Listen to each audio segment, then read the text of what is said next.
My wife posted a video of a concert captioned, "Forgot I'm happily married and pregnant for a second." I replied, "Let me help you forget permanently." Then I changed the locks while she was at the concert and texted her a photo of her suitcases on the porch. Her hysterical call when she realized she couldn't get in.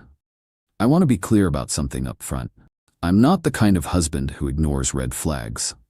I don't let things slide or convince myself that disrespect is just my wife having fun. When boundaries get crossed, I address it immediately, which is why what happened last Saturday was the final boundary crossed. My wife Ashley is 31.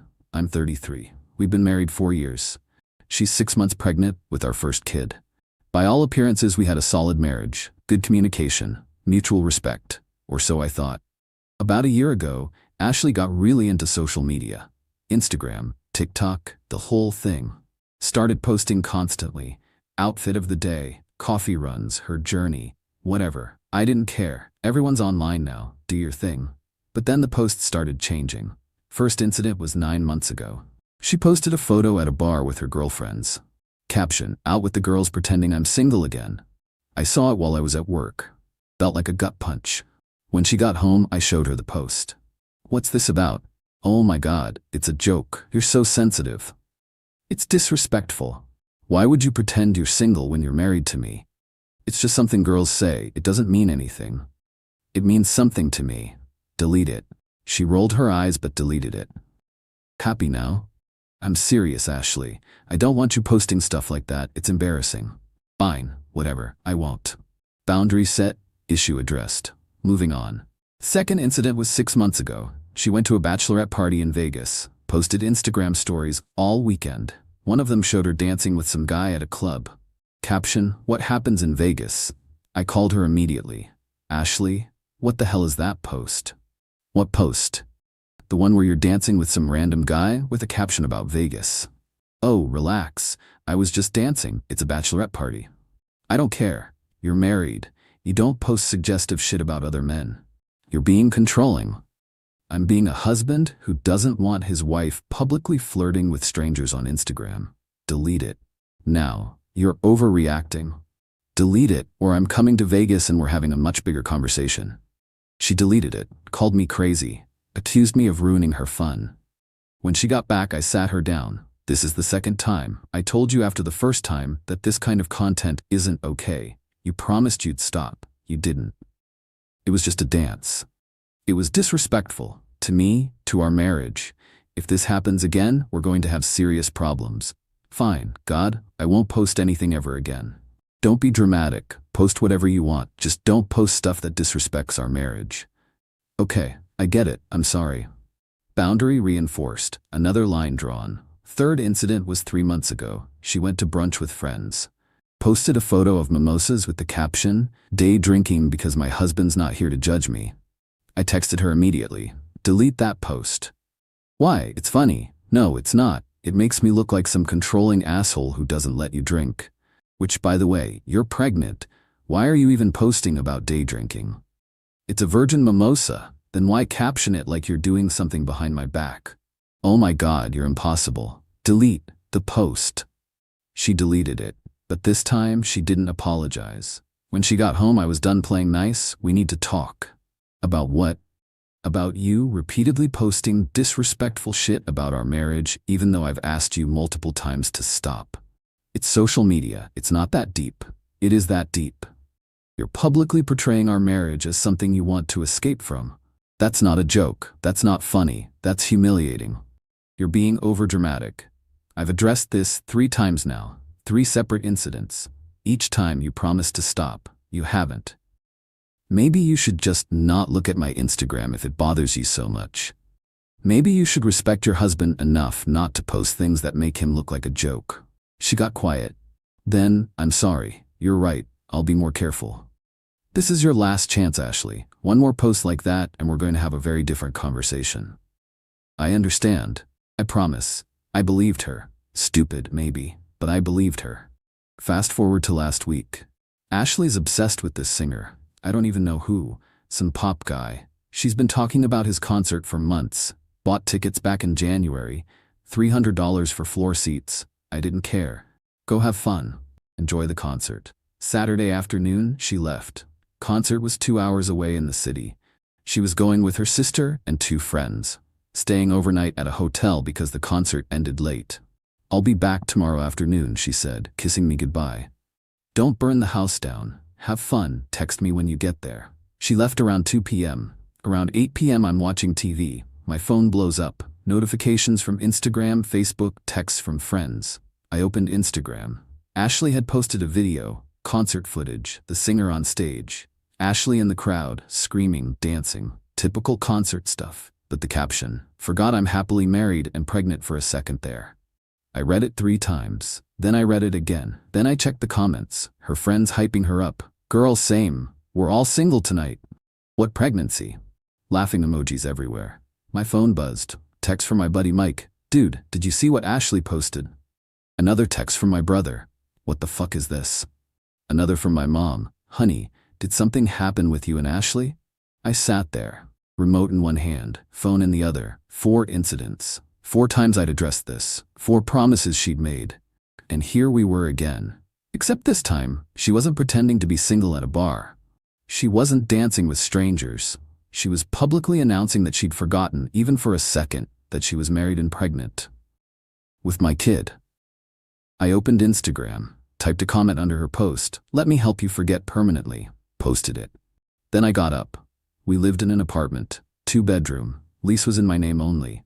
Ashley moved in after we got married. Her name never got added to the lease, just never got around to it, she'd said. At the time, I didn't think twice. Now it was leverage.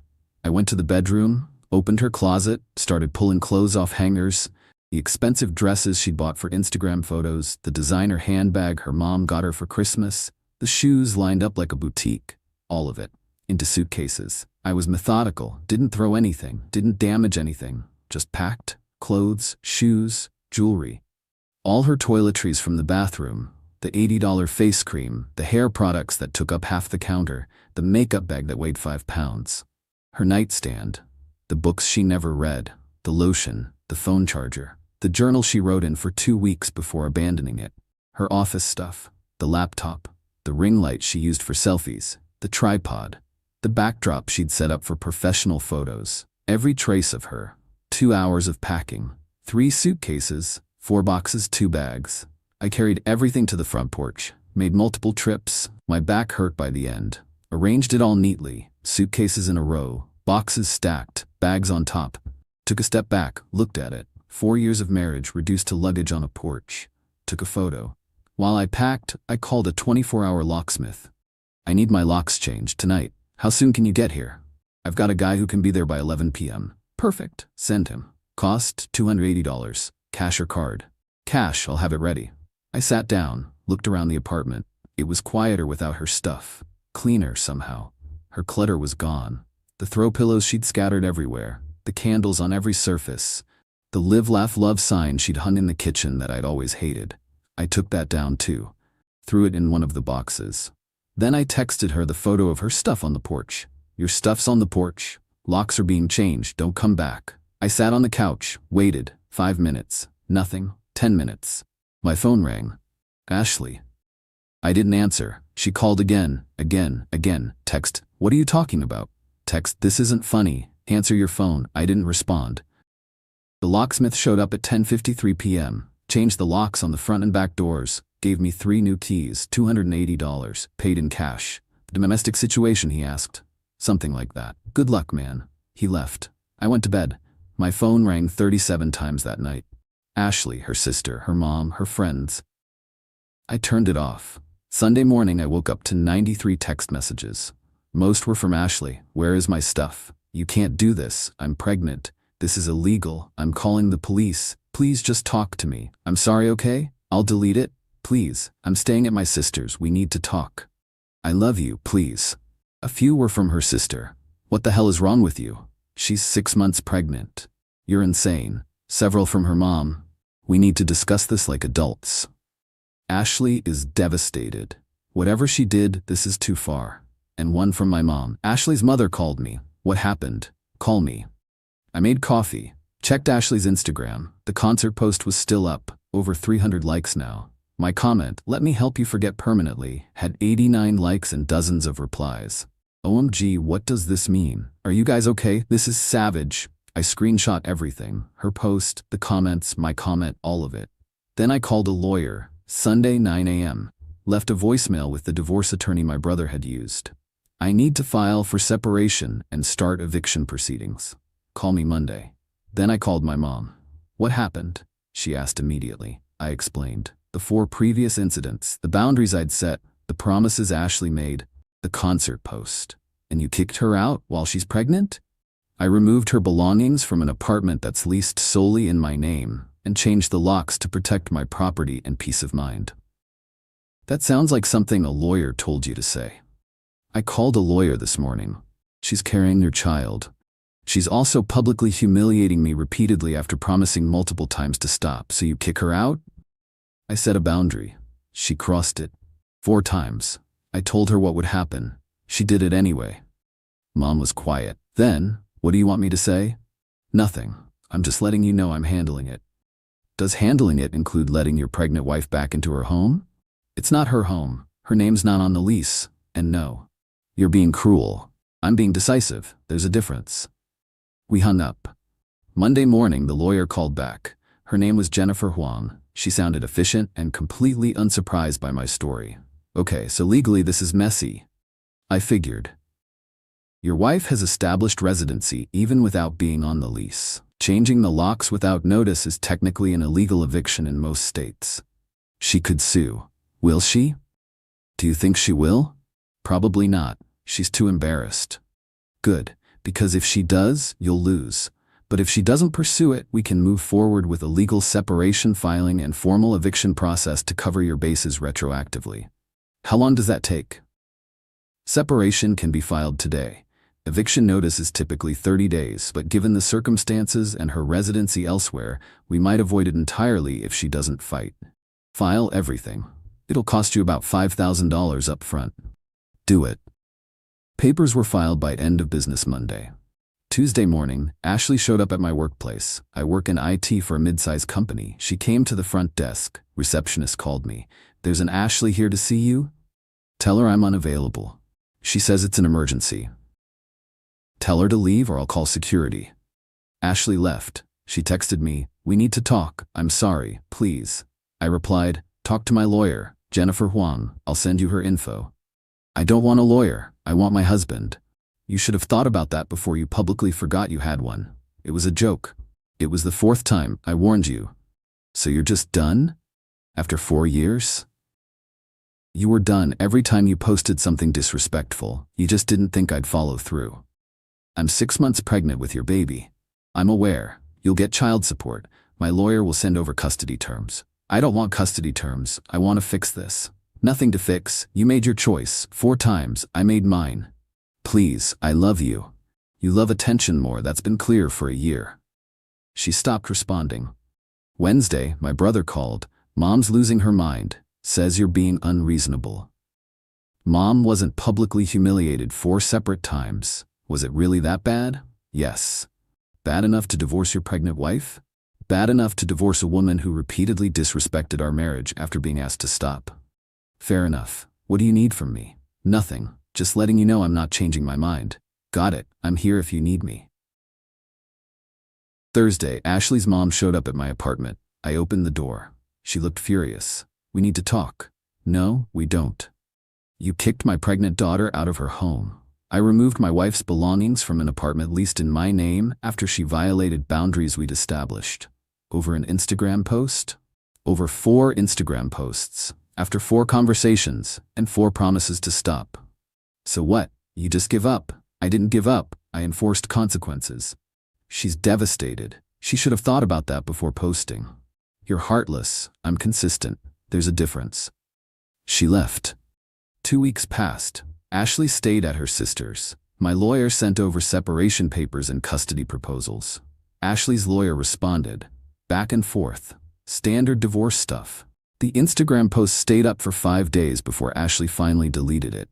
Her friends convinced her not to take it down, said deleting it would make her look guilty like she'd done something wrong. "Stand your ground," they told her. It was just a joke.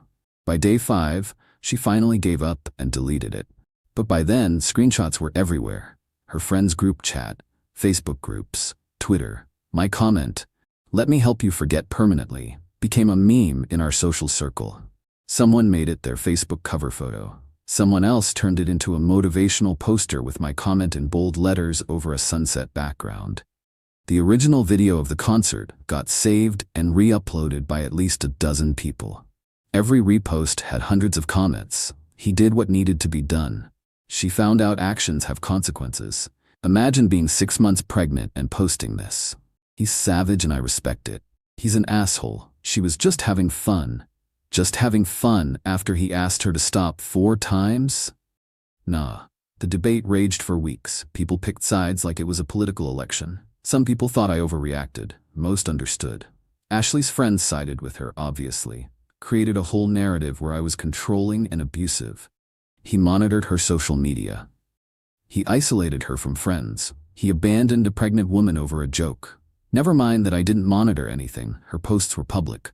Never mind that I never stopped her from seeing friends. Never mind the 4 previous incidents. Facts didn't matter to them. Only the narrative. My friends sided with me, posted their own comments defending my decision, shared stories of their own boundaries being crossed, backed me up publicly. She disrespected him repeatedly. He set boundaries. She crossed them. He warned her. She didn't listen. She found out. Respect your husband or lose your husband. Simple. My coworkers were split. Half thought I was justified, half thought I should have tried counseling first. My boss pulled me aside one day. "I'm not going to comment on your personal life, but the social media stuff has been noticed. Keep it professional at work, yeah?" Understood. The attention died down after 3 weeks. New dramas, new memes, new things to argue about online. But people remembered. I'd be at the grocery store and someone would recognize me. "Hey, you're that guy from the concert post, right? Respect, man." Or, "You're the one who kicked out his pregnant wife? That's messed up." I stopped responding. Just nodded and moved on. Meanwhile, Ashley's attempts to reconcile escalated. Week 2, she sent flowers to my office. Card said, "I'm sorry, I love you, please call me." I threw them away. Week 3, she showed up at my gym, waited in the parking lot. When I came out, she got out of her car. "We need to talk." "No, we don't. Please, just 5 minutes." "Talk to my lawyer." I got in my car and left. She didn't follow. Week 4, she tried a different approach. Sent me a long email. Pages of apologies, explanations, promises. I didn't understand how serious it was. "I thought you were being overprotective. I realize now I was wrong. I disrespected you and our marriage. I'm in therapy now, working on why I sought validation from strangers instead of appreciating what I had. I want to fix this. For us, for our baby. Please give me a chance." I read it once, didn't respond. My lawyer advised against any communication outside of legal channels.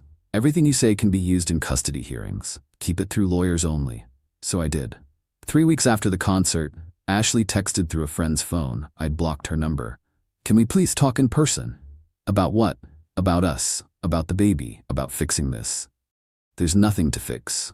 I made a mistake, 4 mistakes, I get it. But we have a child coming. I'm aware. My lawyer's handling custody. I don't want lawyers, I want my husband back."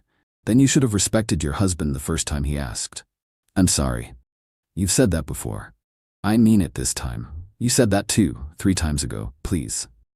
"No, we met anyway. Coffee shop. Neutral ground." She looked tired, pregnancy glow gone, dark circles, clearly stressed. "I'm sorry," she said immediately. "I fucked up, multiple times. I know that." "Okay. Is that all you have to say?" "What do you want me to say? That you'll forgive me, that we can work on this." "Why would I do that?" "Because we're married. Because I'm pregnant." "You were married all 4 times you posted disrespectful content. Being married didn't stop you then." "I wasn't thinking." "That's the problem. You didn't think. 4 times, you didn't think about how it would affect me. You only thought about likes and comments and validation from strangers. That's not fair. What's not fair is me having to ask my wife 4 separate times not to publicly disrespect our marriage." She started crying. "I'm sorry, I really am. I'll delete Instagram. I'll delete everything. I'll never post again. Too late. Please, give me another chance." "I gave you 3 chances. You burned all of them." So what? We're just done? You're gonna raise our kid from separate houses? That's what custody agreements are for. This is insane. You're throwing away our marriage over social media posts. I'm ending a marriage that my wife couldn't respect enough to stop humiliating me publicly. It was 4 posts over a year. 4 posts too many. I set a boundary. You crossed it, repeatedly. After promising not to, you didn't respect me enough to keep your word. I respect you. No, you don't. If you did, you would have stopped after the first time. She left crying. The concert happened 5 months ago. The confrontation, the lockout, the immediate fallout, all 5 months in the past now. The baby was born 6 weeks ago. March 15th. Healthy girl, 7 pounds 3 ounces. Name's Emma. I was there for the birth. Ashley's sister called me when she went into labor. I drove to the hospital, sat in the waiting room. When Emma was born, I held her for 10 minutes. She had Ashley's nose, my eyes, tiny fingers that wrapped around mine. I loved her immediately. Ashley and I didn't speak during the hospital stay beyond logistics. She needs to eat. The nurse said her temperature's normal. Sign here for the birth certificate.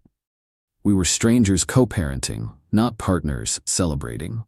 I left the hospital after 2 hours, went home to an apartment that was now a bachelor pad again. Quiet, clean, empty. Set up the nursery I'd prepared, crib, changing table, rocking chair, all ready for my week with Emma. Ashley and I have a custody agreement now. Week on, week off, 50-50 split. I pay child support, $1,200 a month based on my income and our arrangement. My lawyer fought for equal custody and won. The handoffs happen at a neutral location, a coffee shop parking lot halfway between my place and her sister's, where she still lives. Sundays at 6 p.m. every week, like clockwork. We don't talk, just exchange Emma, her diaper bag, and any necessary information via text later. She's teething. Tylenol is in the bag. Got it. She needs her 2-month shots this week. Schedule civil. Barely. My weeks with Emma are the best. I took parental leave from work 4 weeks. Spent every day with her. Learning her schedule, her cries, what each sound meant. Hungry cry, tired cry, uncomfortable cry, bored cry. I got good at it. Got good at all of it. Diaper changes in under 60 seconds. Bottles prepped at 2 a.m. without turning on lights. Bedtime routine down to a science. I'm a good dad. Better than I expected. Patient, attentive, present. Ashley's weeks with Emma are different. I see the Instagram posts, can't help it when people send me screenshots, photos of Emma. Captions about being a single mom. My whole world, single mom life, stronger than you think, Chash mommy and me. The comments are always the same. Her friends hyping her up. You're amazing. Strongest woman I know. Emma is so lucky to have you. Never mind that I have Emma 50% of the time. Never mind the child support. Never mind that she's not actually a single mom. She's a divorced co-parent. But facts don't fit the narrative she's built. I don't look at her Instagram anymore. Don't engage. Don't comment. Her online presence is none of my business now. People still ask if I regret it. Coworkers, friends, family. Do you ever think you overreacted? No. But she was just posting on social media. She was publicly disrespecting our marriage 4 times after being asked to stop. Still, you have a kid together now, out? I wish she'd respected me enough to keep her promises. My mom still thinks I was too harsh, calls me once a month, asks if I've considered reconciliation. For Emma's sake, she says, kids do better with both parents together. Kids do better with parents who respect each other. Ashley didn't respect me. That's not a foundation for a family. But you have a family now. Emma needs her father. Emma has her father. She has me 50% of the time. She's fine. You know what I mean? I do. And the answer is still no. My brother gets it. Told me last week, you did what you had to do. Don't let anyone make you feel bad for having standards. Thanks. How's Emma? Perfect. Sleeping through the night now, 6 hours straight. That's great. You sound happy. I am. And I am. Happy, content, at peace. Is single fatherhood hard? Yes. Is co-parenting with an ex awkward? Absolutely. But it's better than staying in a marriage where I'm not respected. It's better than teaching my daughter that it's okay to publicly humiliate your spouse. It's better than accepting disrespect because it's just social media. Some people think that makes me cold, unforgiving, heartless. Maybe I am, but I'd rather be cold and respected than warm and walked over. People ask if I regret it. If I overreacted? If I should have tried harder, no. Here's what I learned. Boundaries without consequences are just suggestions. I set boundaries. Ashley ignored them. I enforced consequences. She faced them. Could I have tried counseling? Sure. Could I have given her a fifth chance? I guess. But why? Why should I accept repeated disrespect just because we're married? Why should I tolerate public humiliation because she's pregnant? Marriage isn't a shield against accountability. Pregnancy isn't a free pass to ignore your spouse's feelings. She made choices. So did I. Her choice was to prioritize social media validation over her husband's dignity. My choice was to walk away, and I'd make the same choice again. I think it makes me someone who knows his worth. Ashley wanted to forget she was married for a second. I helped her forget permanently. No regrets.